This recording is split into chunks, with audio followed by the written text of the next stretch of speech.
বিৰাট কোহলি আৰু বেলেগ সেলিব্ৰিটিবোৰে যে পানী খায় কিয় হেতু ইমান দামী আহক এই ভিডিঅ'ত জানি লওক। নমস্কাৰ, মই শিবলি, আপোনালোক সকলোকে মোৰ ইউটিউব চেনেল জ্ঞান আহৰণলৈ স্বাগতম জনাইছোঁ।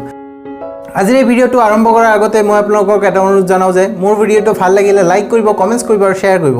লগতে মোৰ চেনেলটো ছাবস্ক্ৰাইব কৰিব আৰু তাৰ লগত থকা ঘণ্টা বটনটো দবাব আৰু তাতে অল অপশ্যনটো পাছত দি কৰিব, যাতে মই আপলোড কৰা ভিডিঅ'ৰ নটিফিকেশ্যন আপুনি সকলোতকৈ আগত পায়। তো আহক ভিডিঅ'টো আৰম্ভ কৰোঁ।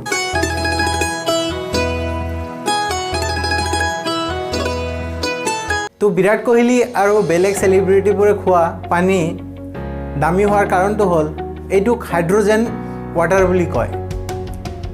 এইটো তেতিয়া চৰ্চিত বিষয়ত আহিলে যেতিয়া এইবাৰ অস্কাৰ এৱাৰ্ড ফাংচনত গেষ্টবোৰৰ আগত এটা 600 ml বটল এটা দিছিলে। সেই এটা 600 ml বটলৰ দাম হৈছে $37, ভাৰতৰ টকাৰ প্ৰায় 2700 টকা। তো তেতিয়াৰ পৰা এইটো চৰ্চিত বিষয় হিচাপে আহিছে। হাইড্ৰজেন ৱাটাৰ আৰু নৰ্মেল ৱাটাৰৰ মাজত পাৰ্থক্য কি?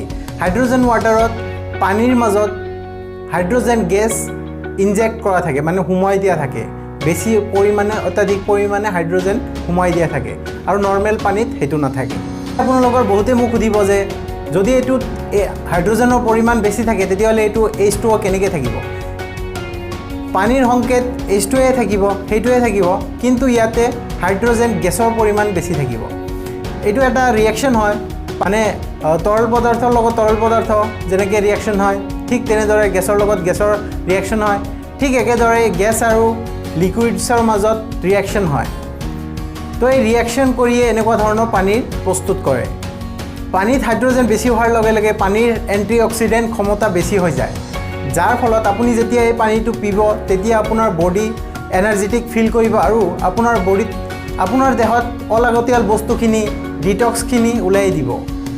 লগতে এই পানীত মিনাৰেলছখিনি সঠিক পৰিমাণে থাকে আৰু এইটো এলকেলাইন পানী হয়।